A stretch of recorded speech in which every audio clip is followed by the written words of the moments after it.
Maxed out your credit cards? Yeah, that can hit your credit score pretty hard, but don't worry.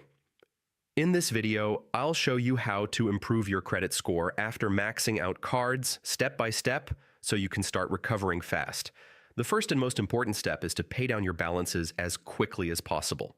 Your credit utilization ratio, the amount you owe compared to your total credit limit, is a major factor in your score.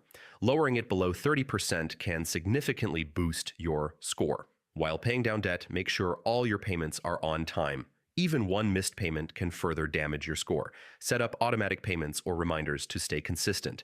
Don't take on new debt while trying to recover. Avoid unnecessary purchases on credit cards and focus on paying down existing balances.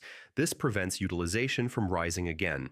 If you have high-interest cards, a balance transfer to a card with lower or 0% interest can help you pay down debt faster. Make sure to read terms carefully to avoid fees. Track your credit score regularly. Use free credit monitoring tools to see improvements, and make sure all payments and balances are reported correctly. Positive habits will help your score recover faster.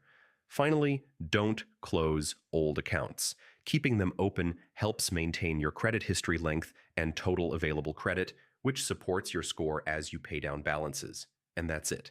By paying down balances, making on-time payments, avoiding new debt, considering balance transfers, monitoring your credit, and keeping old accounts open, you can improve your credit score even after maxing out your cards. Stay consistent. It really works. If this helped, hit like and check out more tips for rebuilding credit. Ever notice your